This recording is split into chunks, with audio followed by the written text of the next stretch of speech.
खुशी का भी एक फार्मूला है। वो क्या है कि जो चीज़ आपके पास है उसको चाहना और जिसको चाहते हो उसको अपने पास रखना। बड़ा सिंपल है। इसके ऊपर आप गौर करेंगे तो आपको समझ आएगी कि जो चीज़ें हमारे पास हैं उनकी कदर नहीं है, और जिनको हम चाहते हैं थोड़े ही अरसे के बाद उसकी कदर भी कम हो जाती है। मैं थोड़ा सा लाइफ साइकिल के लिहाज से प्रैक्टिकल एक चीज़ आपसे शेयर करूंगा कि जब हम बच्चे होते हैं, छोटे होते हैं, पहले तो हमारे पास साइकिल नहीं होती। हमारी सबसे बड़ी ख्वाहिश ये होती है कि साइकिल मिल जाए तो मैं बहुत खुश हूँगा। ऐसा ही है जी, स्पेशली जो स्टूडेंट्स पीछे बैठे हैं। साइकिल मिल जाती है, इंसान खुश होता है, लेकिन कितनी देर, महीना, 2 महीने, 3 महीने, उसके बाद कहता है कि यार सारे दोस्तों के पास मोटरसाइकिल है, मुझे मोटरसाइकिल मिल जाए तो मेरी मेन खुशी मुझे मिल जाएगी, फिर मैं परेशान नहीं होगा। मोटरसाइकिल मिल जाती है, वो खुश होता भी है, लेकिन कितनी देर, 2 से 3 महीने, और तब तक वो मोटरसाइकिल जब बाहर जाती है वापस आके भी कपड़ा लगता है, बड़ी साफ़ की जाती है, और जाने से पहले भी बड़ी चमकाई जाती है। और फिर वो टाइम भी आता है कि इंसान उतनी कुछ सीट पे ही कपड़ा लगाता है जहाँ पे बैठना होता है। अगर किसी ने पीछे बैठना है तो वो खुद उसके ऊपर कपड़ा लगाए, फिर उसकी अहमियत कम हो जाती। ऐसा क्यों होता है? इससे आगे आ जाएं। फिर हमारी होती है कि अब मैं ये डिग्री कर रहा हूँ, ये डिग्री मुझे मिल जाए तो मेरी सबसे ज़िंदगी का मकसद पूरा हो जाएगा। कामयाब होता है इंसान, मेहनत करता है, डिग्री मिल जाती है, लेकिन चंद दिन के बाद वो डिग्री की खुशी गायब हो जाती है, क्योंकि अब जॉब के पीछे है। उसके बाद सबसे बड़ी ख्वाहिश क्या होती है कि या अल्लाह जॉब मिल जाए तो मैं बहुत खुश हूँ। अच्छा, जॉब मिल जाती है, इंसान खुश होता है, कितनी देर, महीना, 2 महीने, डिपेंड करता है, कई तो 15 दिन के बाद ही उसे तंग आ जाते हैं। और क्या कहते हैं, सुबह जब उठना पड़ता है, आज फिर जागना पड़ेगा, छुट्टी नहीं है, अब फिर जाना पड़ेगा। और भाई शुक्र कर तू उठ गया है। कितने लोग हैं जो बेचारे उठना चाहते थे, आज नहीं उठे। तेरे पास कहीं जाने के लिए जगह है, लेकिन ऐसा नहीं है। और जब नया साल आता है तो सबसे पहले हम कैलेंडर को देखते हैं, और कभी कुछ छुट्टी संडे को आ जाए तो सर पकड़ के बैठ जाते हैं, यार ये तो ज्यादती है। ऐसा क्यों हो रहा है? ये हमारी ख्वाहिशात हैं, शुक्रिया अदा करने की ना आदत जो है ये हमें आगे लेके जा रही है। अच्छा, उसके बाद हमारी खुशी फिर कंडीशनल हो जाती है। फिर हम कहते हैं कि या अल्लाह मेरी शादी हो जाए तो मैं बहुत खुश हूँगा, और फिर जिससे मैं चाहता हूँ उससे हो जाए, फिर तो मेरी ज़िंदगी की कोई टेंशन है ही नहीं। और वो खा लड़का है या लड़की है, एक प्रैक्टिकल अप्रोच है। उसके लिए अगर पेरेंट्स कह दें कि बेटा ये रिलेशन ठीक नहीं हो सकता, आप यहाँ पे नहीं, वो कहते हैं जी आपको पता ही नहीं है, मुझे पता है, मेरी ज़िंदगी का मकसद ही इसके साथ है। दोनों साइडों पे ये बात होती है, आपको पता ही नहीं है, आप लाइफ तो मैं गुजारना चाहता हूँ। चलें जी, पेरेंट्स तंग आके वो शादी भी कर देते हैं, फिर वो खुश होता है कितनी को देर, और आफ्टर फ्यू मंथ्स वो कह रहा होता है कि जिससे तुम अकेला ही अच्छा था, नए अज़ाब में पड़ गया हूँ। ये प्रैक्टिकल बातें हैं कि नहीं हैं जो हम फेस करते हैं? क्या बात है, क्या क्यों ऐसे होता है? अच्छा, फिर जब शादी नहीं हुई होती, सारा दिन कंपनी के जो पैकेज है ना, वो कंपनी कहती है मेरा सबसे अच्छा कस्टमर ही ये है, तो सारे पैकेज इस्तेमाल ही वो होते हैं, और जो रातों के स्पेशली पैकेज दिए हुए हैं वो आम बंदे के तो इस्तेमाल में नहीं होते।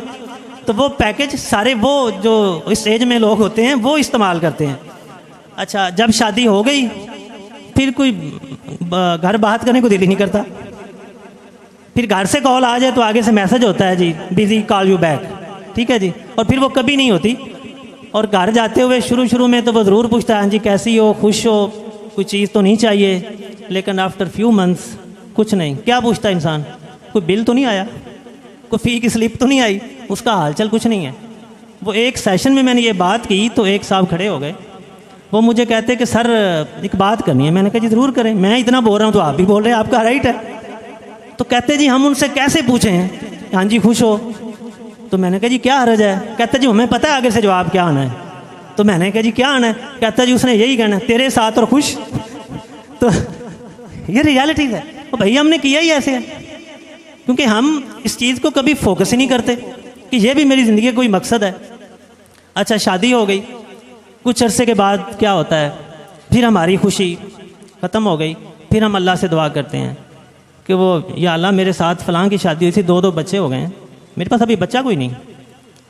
तो बच्चे के लिए दुआ की जाती है। जाहिर है कि बच्चों औलाद हर इंसान की ख्वाहिश होती है और उससे बड़ी खुशी भी कोई नहीं।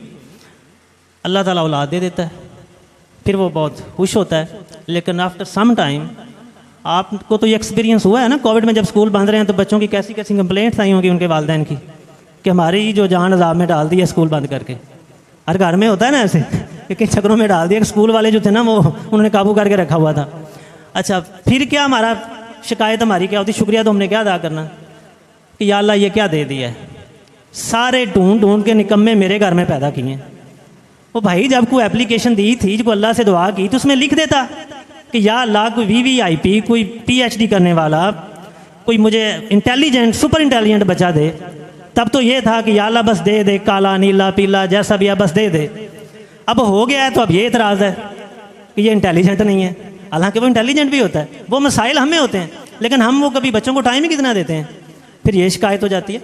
तो मुझे आप ये बताएं कि बच्चे से हम शुरू हुए थे, बच्चों पे आ गए हैं, कहीं पे खुशी नज़र आई आपको? कहीं पे भी नहीं, शिकवे ही हैं। अल्लाह का शुक्रिया नहीं अदा करते कि या अल्लाह मुझे क्या दिया, वो मेरे साथ वाले कितना कुछ दे दिया। तो ये वो चीज़ें हैं। अब इसका हल क्या है? असल चीज़ तो हल है ना, ये तो प्रॉब्लम्स हैं। अगर हम इसी अप्रोच के साथ रहेंगे तो ये याद रखें, आप प्रेसिडेंट ऑफ पाकिस्तान भी बन जाएंगे तो आप फिर भी खुश नहीं होंगे। आप आफ्टर 1-2 मंथ्स उससे भी तंग आ जाएंगे कि क्या ज़िंदगी है, कोई आज़ादी नहीं है। तो इसका एक ही हल है। वो हल क्या है कि शुक्रिया अदा करना सीखें। आज मेरा आपसे एक छोटा सा मैसेज है। आज आप ये सोचें, बीइंग अ चाइल्ड या बीइंग अ पेरेंट या being a employee of an institution, आप ये एक चीज़ ज़हन में रख लें कि हम हमेशा दूसरों से एक्सपेक्टेशन रखते हैं, खुद की रिस्पॉन्सिबिलिटी को अंडरस्टैंड नहीं करते। आज से आप ये सोचें, बीइंग अ चाइल्ड, कि मैं आज ऐसा क्या करूं कि मेरे वालिदैन को, मेरे पेरेंट्स को मेरे ऊपर फ़ख्र महसूस हो। ये आप सोचें और फिर वो ऐसा करें, उसका रिज़ल्ट देखिएगा। बीइंग एन एम्प्लॉई, अगर आप किसी इदारे में जॉब करते हैं तो ये आज आप सोच लें कि मैं आज ऐसा क्या करूं कि मेरा इदारा मेरे से खुश हो जाए। बीइंग अ हस्बैंड, आप ये सोच लें कि आज मैं ऐसा क्या करूं कि मेरी मिसेस मेरे से थोड़ा और खुश हो जाए, वो मेरा शुक्रिया अदा कर दे। और बीइंग अ मिसेस, आप ये सोच लें कि आज मैं ऐसा क्या करूं कि मेरा खामंद घर आए तो वो मेरे हैप्पी फील हो। और मज़े की बात यह कि जब आप अपनी मिसेस को थोड़ा भी खुश करते हैं, एक फ़ायदा भी होता है, एक नुकसान भी होता है। फ़ायदा क्या होता है कि नई नई डिशेज़ आपके लिए बनती हैं, वो बड़े शौक़ से बनाती है। नुकसान क्या होता है? जेब पे नज़र होती है फिर कि अब नया खर्चा क्या करवाना है। तो ये चीज़ें आपने मेंटली ये चीज़ें जहन में रखनी है। तो जब तक आप शुक्रिया अदा करना नहीं सीखेंगे, शुक्र करना नहीं सीखेंगे, आपकी ज़िंदगी में खुशी नहीं आ सकती। आप जहाँ मर्ज़ी पहुँच जाएँ,